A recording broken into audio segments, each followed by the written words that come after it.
I discovered my closest friends, my girlfriend, and even my best friend had all been betraying me for over a year. I found out they were hanging out behind my back, talking about me, and even planning trips without me. It hit me hard, especially because I had always been there for them when they needed me most. After going through their texts and seeing how they used me, I had a choice: burn their lives to the ground or walk away. I found out a month ago that the love of my life and my best friend have been having an affair for at least the past year. After looking into it more, not only did all our friends know, but they have also been actively hanging out with them. I'm a socially awkward individual, so making friends for me is hard. I met all of them through my best friend, so I guess it is natural they chose him over me. I hated all of them. I spent 24/7 with one of them when their parent died because they didn't want to be alone and were a danger to himself. I was there for another when her boss was harassing her, and she needed help finding a new job. I let another one stay at my place for free for 3 months because his parents kicked him out when he told them he was gay. All 6 of those jerks have been through so much and I was there for every one of them. Now I realize they all just kept me around to use me when they needed. Including my girlfriend and best friend. I helped the man start his business when no one would invest in him, still hasn't really taken off, and he still asks for my time to help him do things. I've been working day and night to help her pay off the medical bills from her surgery after she had an accident. I've been out of the house for a few months because my mother was sick, and I needed to help her, but I still commute back 10 hours every weekend to make sure Mike is doing all right. I have gone through her phone and seen all the pictures, the flirty messages and the group chats.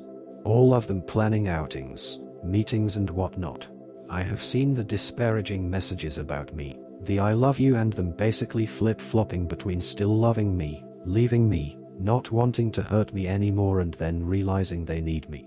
They all still need me. I was pissed, and I was so angry, I scared myself.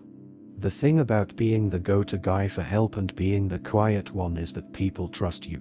They tell you things that can get you in a lot of trouble.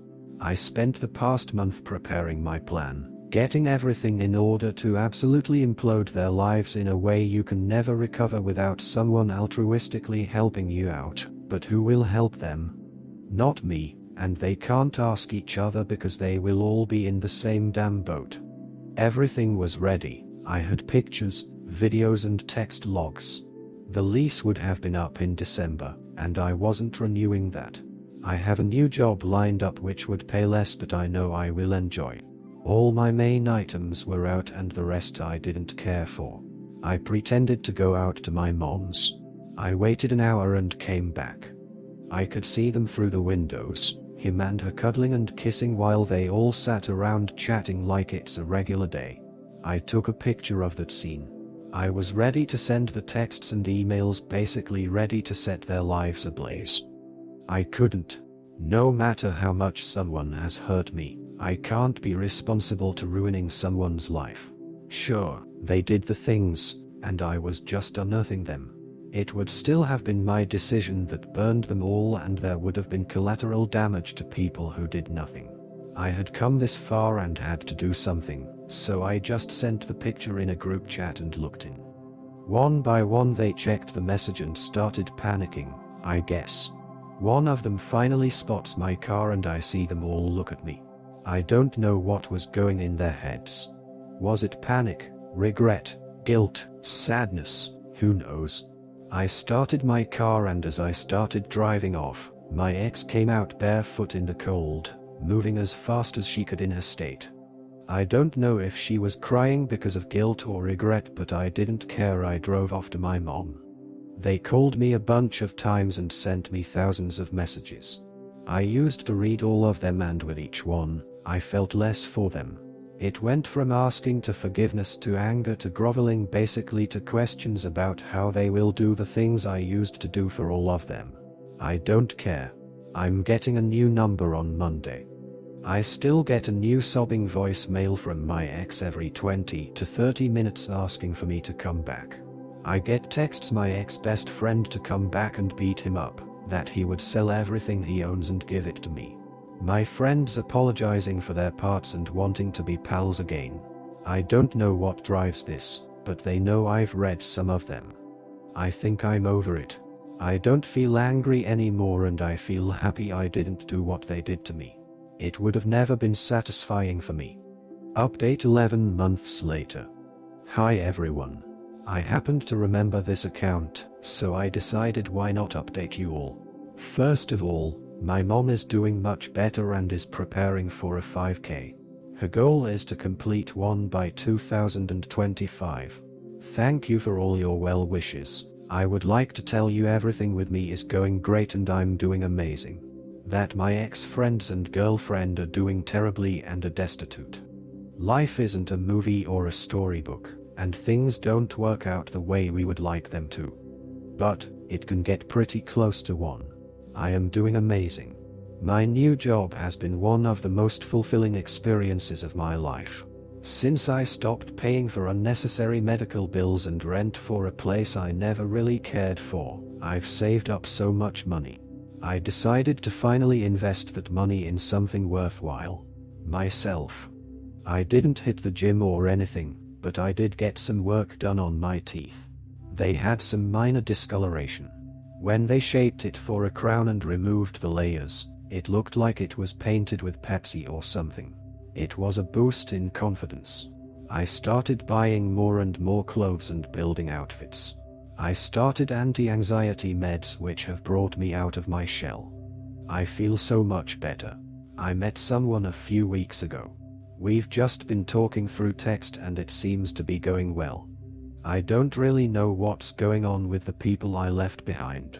I heard rumors that came from a long chain of people, so don't trust them really. My ex and ex-best friend are having a baby which has caused financial issues for them with the medical debt and struggling business venture, but are somehow making it work. The girl whom I helped get a job was caught in an affair with her boss. He may or may not be married, it's unclear, who threw her under the bus professionally to save himself but seems to have landed on her feet because the company wanted to avoid a scandal. Another one of them has gotten engaged to his girlfriend. Last I remember, he was single, so don't even know how long they've been involved. The one I housed for 3 months is doing fine as well but may have gotten an STD from one of his one-night buddies. I have no information on the last dude. So a mixed bag of good for me and a little bad for them, but not terrible. Just normal life issues. It's as close as one gets to karmic justice, I guess. The last contact I had with my ex was an email 6 months ago. She detailed how sorry she was about the fallout of her actions. She just fell in love with him while still loving me and didn't really know how to proceed from there. It was a bad time for her as she relied on me so much that made her get resentful, and something about being with him made her feel in control. She ended it with how much she regrets her actions and the hurt she caused but doesn't regret loving me or him, and that she still loves us both and will always be here if I need her. I never responded because there was no need. I can understand her perspective in this. Doesn't mean I condone her actions, but I can somewhat forgive her and move on from this permanently. Humans are complex and so is love. Sometimes we hurt the ones we love the most. While I don't like her or her actions, I do believe she loved us both.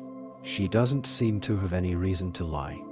Anyway, have a good evening guys, and don't spend your energy getting upset or anything on my behalf. In the end, after enduring such a deep betrayal, he chose a path of growth and self-care instead of revenge.